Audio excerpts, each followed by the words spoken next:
आषाढ़ मास के कृष्ण पक्ष की एकादशी को योगिनी एकादशी के नाम से जाना जाता है। इस बार एकादशी तिथि का आरंभ 1 जुलाई 2024 सोमवार को रात 10:26 से हो जाएगा, जो कि 2 जुलाई 2024 मंगलवार की रात 8:42 पर एकादशी तिथि समाप्त हो जाएगी। अतः द्वादशी युक्त शुद्ध हरिवासर एकादशी 2 जुलाई 2024 मंगलवार के दिन ही रहेगी।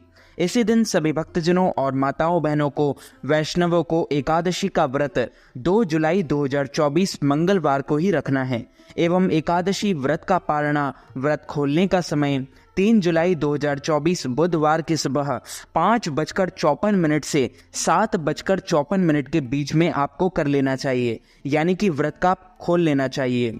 और विष्णु एकादशी गीता तुलसी विप्रधेनवः असारे दुर्ग संसारे शतपदी मुक्तिदायिनी, अर्थात भगवान श्री हरि विष्णु जी का पूजन करना, एकादशी का व्रत रखना, गीता जी का पाठ करना, तुलसी जी का पूजन एवं दर्शन करना, ब्राह्मणों की सेवा करना, दान करना, भोजन कराना, गौ माता की रक्षा व सेवा करना, यह 6 कार्य इस कठिन संसार सागर को पार कराने हेतु मुक्तिदायक बताए गए हैं। पूरे वर्ष में 24 एकादशी आती है, लेकिन जिस साल अधिक मास या पुरुषोत्तम मास आता है उस साल 2 एकादशी अधिक, यानी कुल मिलाकर 26 एकादशी आती है। सूर्य भगवान को अर्घ दें, माता पिता को प्रणाम करें, तुलसी जी का पूजन करें, गौ माता का पूजन करें। इसी दिन अन्न नहीं खाना चाहिए, केवल फलाहार करें। सर्वोत्तम फलाहार गाय का दूध व फल होते हैं।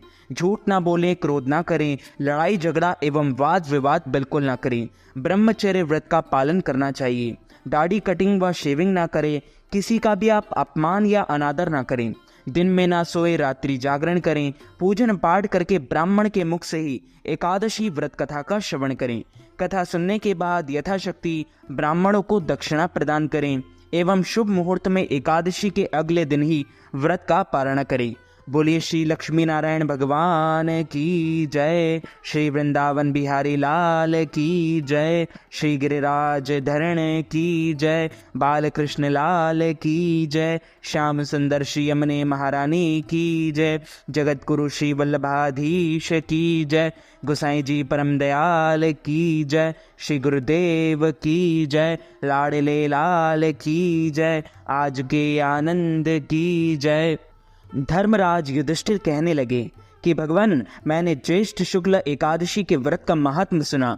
अब कृपया आषाढ़ मास के कृष्ण पक्ष की एकादशी की कथा सुनाइए। इसका नाम क्या है, महात्म्य क्या है, यह भी बतलाइए। श्री कृष्ण कहने लगे कि हे राजन, आषाढ़ मास के कृष्ण पक्ष की एकादशी का नाम योगिनी एकादशी है। इसके व्रत से समस्त पाप नष्ट हो जाते हैं। यह इस लोक में भोग और परलोक में मुक्ति देने वाली है। यह तीनों लोकों में प्रसिद्ध है। मैं तुमसे पुराणों में वर्णित की हुई कथा कहता हूँ, ध्यान पूर्वक सुनो। स्वर्गधाम की अलकापुरी नामक नगरी में कुबेर नाम का एक राजा रहता था। वह शिव भक्त था और प्रतिदिन शिव जी की पूजा किया करता था। हेम नाम का एक माली पूजन के लिए उसके यहाँ फूल लाया करता था और हेम की विशालाक्षी नाम की सुंदर स्त्री थी। एक दिन वह मानसरोवर से पुष्प तो ले आया, लेकिन कामासक्त होने के कारण वह अपनी स्त्री से हास्य विनोद तथा रमण करने लगा। इधर राजा उसकी दोपहर तक राह देखता रहा। अंत में राजा कुबेर ने सेवकों को आज्ञा दी कि तुम लोग जाकर माली के ना आने का कारण पता करो, क्योंकि वह अभी तक पुष्प लेकर नहीं आया। सेवकों ने कहा कि महाराज, वह पापी अति कामी है, अपनी स्त्री के साथ हास्य विनोद और रमण कर रहा होगा। यह सुनकर कुबेर ने क्रोधित होकर उसे बुलाया। हेम माली राजा के भय से कांपता हुआ उपस्थित हुआ। राजा कुबेर ने क्रोध में आकर कहा, अरे पापी, नीच कामी, तूने मेरे परम पूजनीय ईश्वरों के ईश्वर श्री शिव जी का महाराज का अनादर किया है।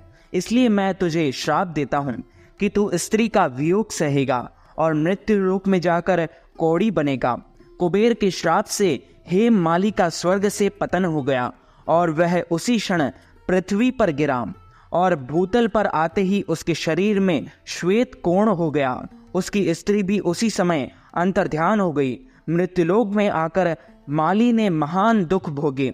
भयानक जंगल में जाकर बिना अन्न और जल के भटकता रहा। रात्रि को निद्रा भी नहीं आती थी, परंतु शिव जी की पूजा के प्रभाव से उसको पिछले जन्म की स्मृति का ज्ञान अवश्य रहा। घूमते घूमते एक दिन वह मार्कंडेय ऋषि के आश्रम में पहुंच गया, जो ब्रह्मा से भी अधिक वृद्ध थे और जिनका आश्रम ब्रह्मा की सभा के समान लगता था। हेममाली वहां जाकर उनके पैरों में पड़ गया। उसे देखकर मार्कंडेय ऋषि बोले, तुमने ऐसा कौन सा पाप किया है जिसके प्रभाव से यह हालत हो गई? हेममाली ने सारा वृत्तांत कह सुनाया। यह सुनकर ऋषि बोले, निश्चित ही तूने मेरे सम्मुख सत्य वचन कहा है, इसलिए तेरे उद्धार के लिए मैं एक व्रत बताता हूँ। यदि तू आषाढ़ मास के कृष्ण पक्ष की योगिनी एकादशी का विधि पूर्वक व्रत करेगा तो तेरे सब पाप नष्ट हो जाएंगे। यह सुनकर हेममाली ने अत्यंत प्रसन्न होकर मुनि को साष्टांग प्रणाम किया और मुनि ने उसे स्नेह के साथ उठाया। हेममाली ने मुनि के कथा अनुसार विधि पूर्वक योगिनी एकादशी का व्रत किया। इस व्रत के प्रभाव से अपने पुराने स्वरूप में आकर वह अपनी स्त्री के साथ सुखपूर्वक रहने लगा। कथा अनुसार विधि पूर्वक योगिनी एकादशी का व्रत किया। इस व्रत के प्रभाव से अपने पुराने स्वरूप में आकर वह अपनी स्त्री के साथ सुखपूर्वक जीवन व्यतीत करने लगा। भगवान श्री कृष्ण ने कहा, हे राजन, योगिनी एकादशी का व्रत 88,000 ब्राह्मणों को भोजन कराने के बराबर फल देता है। इसके व्रत से समस्त पाप दूर हो जाते हैं और खत्म हो जाते हैं और अंत में स्वर्गलोक, वैकुंठ लोक, गौलोक धाम की प्राप्ति होती है। अच्युतम केशवम राम नारायणम कृष्ण दामोदरम वासुदेवम हरि श्रीधरम माधवम गोपिका वल्लभम श्री जानकी नायकम श्री रामचंद्रम भजे जानकी मनोहरम सर्वलोकनायकम श्री शंकरादिसेवितम पुण्य नाम कीर्तनम श्री राम राम राम राम राम नाम तायकम रामा कृष्ण वासुदेवा भक्ति मुक्तिदायकम रामा कृष्ण वासुदेवा भक्ति मुक्तिदायकम हरे राम राम राम हरे हरे हरे कृष्ण कृष्ण कृष्ण हरे हरे।